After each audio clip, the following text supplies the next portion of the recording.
All right, this is Geometry Chapter 15, Lesson 2 on page 628. Now we're going to talk about rectangular solids. A rectangular solid is a three-dimensional rectangular object that exists in space at where every plane of the rectangular solid is a rectangle. And so what do we call these images that exist in space? We call them polyhedron. That's what it is. It's a polyhedron. If we draw it on a plane, what do we call it? A polygon. That's correct. When we make it three-dimensional, it's called a polyhedron. What is a polyhedron? It literally is planes that intersect at lines. Now, thinking about that, what is the smallest polyhedron? Triangular prism. It is a prism. I would call it a tetrahedron because it has four sides. And it could be a triangular prism. And how many planes would a triangular prism have? 4. It would have four. It would have 4 planes, right? So 4 planes is the smallest polyhedron that you can have. Whereas with a polygon, the smallest polygon we can have is a triangle, a 3-sided. When we bring it out and it exists in space three-dimensionally, then we have to have 4 planes. All right? Now, all polyhedron have these things. They're called faces, edges, and vertices. Faces, edges, and vertices. The faces are the planes. The edges are where the planes intersect in the line. And the vertices are where their vertices intersect. Okay? There's a formula that is not in your textbook, but it's on this reference sheet. All right? It's Euler's formula. It's right here on this sheet. And it's an interesting formula because I can take these sides, these intersections of a plane, and it will always work. Euler's formula for solids says the number of faces plus the number of vertices minus how many edges we have will always, always, always equal 2. All right, so let's look at the image on 628, the blue image on 628. Let's name the faces, let's name the edges, and let's name the vertices. All right, so if you were to name the faces, what would be one face? EFBA. Say that one more time. EFBA. EFBA, okay. What would be another one? DABC. DABC. What's in the block? Where are we looking? The blue image. Wait. Did somebody, you had one, Leah? GFBC. Yep. What's another one? GFEH. GFEH. Another one? HDC. Yes, HDCG. There's one more. EHDA. So how many faces do we have? 6. We have 6 faces. All right. Let's name the vertices. Name the vertices. EHGFCBAD. So how many vertices? 8. There's 8. Right? 8 vertices. All right. Now let's name the edges. So I'm looking 1 letter for the vertices, 4 for the faces, right? How many letters am I looking for the edges? 2. Okay, so let's name them. What are they? EH, EH, EF, EF, FG, FG, GH, GH. Okay, somebody else.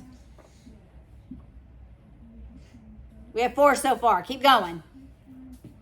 Aaron. HD. Keep going. AB. Oh my goodness, I'm not going to keep track. FB. BC, E. What did you say? I said BC, BC. Yes. Keep going. We're going to lose count. DC, DC. You get it? How many edges do we have? 12. We have 4 on the bottom, 4 in the lateral area. The lateral area is the area in between, and 4 on the top. All right, does that equal 2? It equals 2. Are you going to have to know this formula?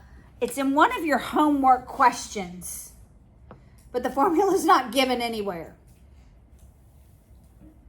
All right, now, on each of the planes, like if I looked at plane A, B, E, F, okay? I'm just going to draw A, B, E, F.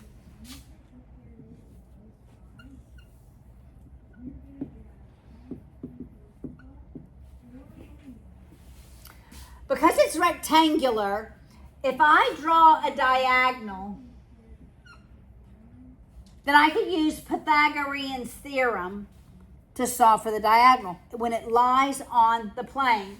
So it says a squared plus b squared equals c squared. All right, so on any plane, I can just use Pythagorean's theorem to solve for a diagonal that lies on a plane. And notice the diagonal that lies on a plane, it does go to opposite vertices. When we pull this image out and make it 3-dimensional, opposite vertices lie on opposite planes, such that the opposite vertices in that image on the bottom left of page 628, an opposite vertices would be like A and G. Do you see that? Or H and B. Or E to C. Or F to D. And how then would I calculate that length of a diagonal that runs through a solid? Look on page 629. All right, there's the blue line, the green line that's labeled Y. That lies on the base plane. The plane labeled only with B, C, D. Do y'all see that? All right, so the value of Y, because it lies on a plane, we could say Y squared equals the length squared plus the width squared. Make sense?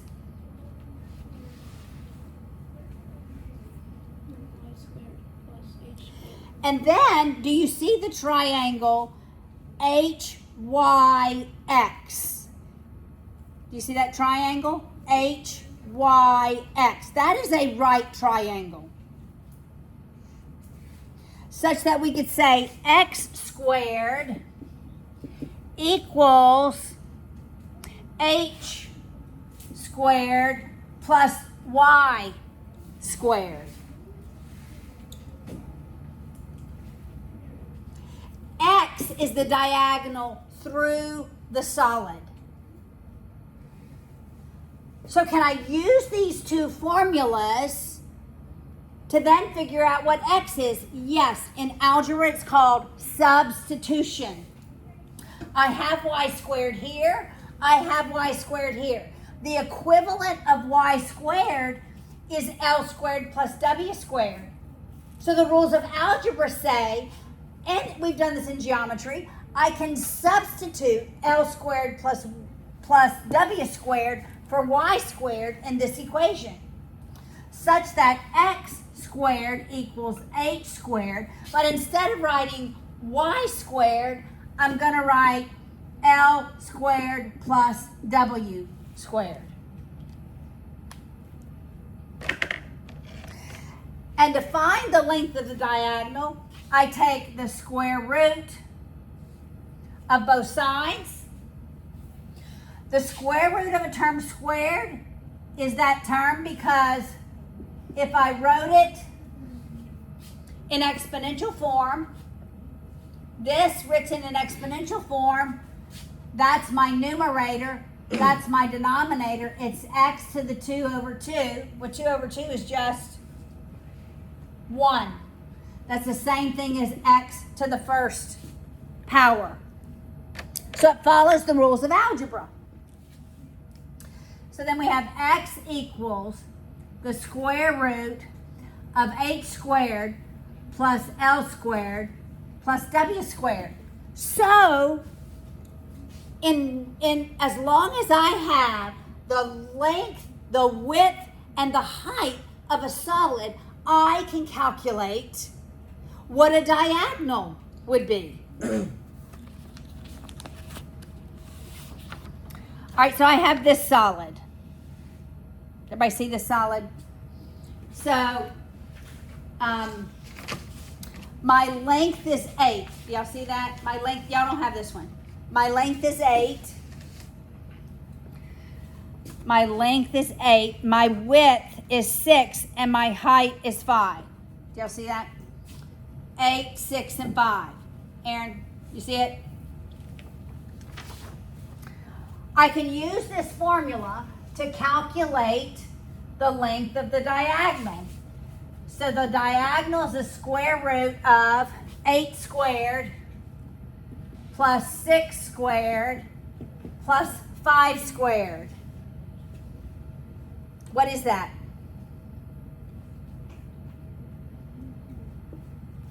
Somebody do that in their calculators. 5 square root of 5. So the diagonal is 5 square root of 5.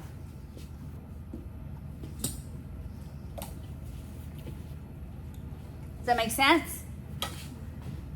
I have one more image.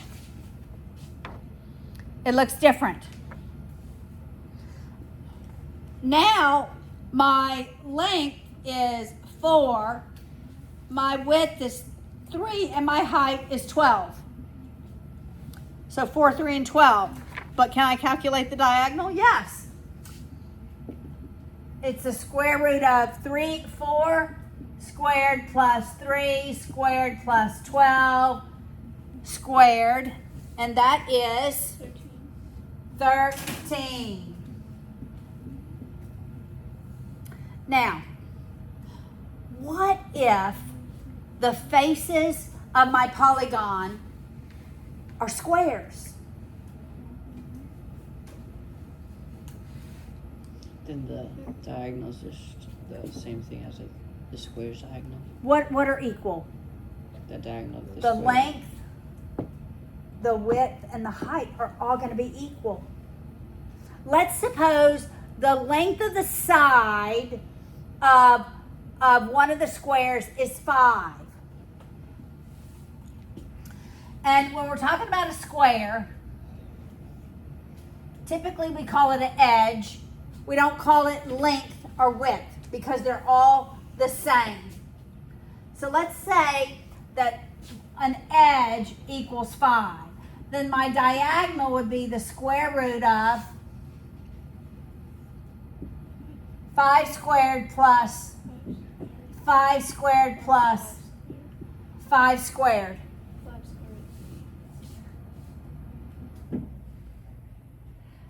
How many of those do we have? We have 3 of them, right? So that would be the same thing as the square root of 3 times 5 squared.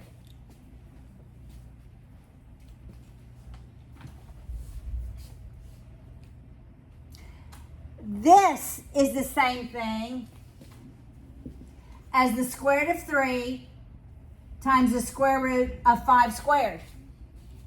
That's algebraically acceptable to do. Which is the same thing as the square root of 3 times 5 to 2 over 2, which is just square root of 3 times 5. What does 5 represent? The length of the edge. So the diagonal is the length of the edge times the square root of 3. If it's a square. Make sense? So this is algebra.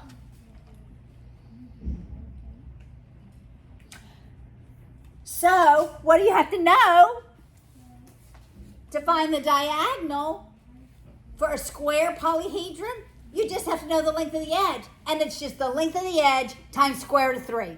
So if I tell you the length of the edge is 7, the diagonal is 7 square root of 3. Got it?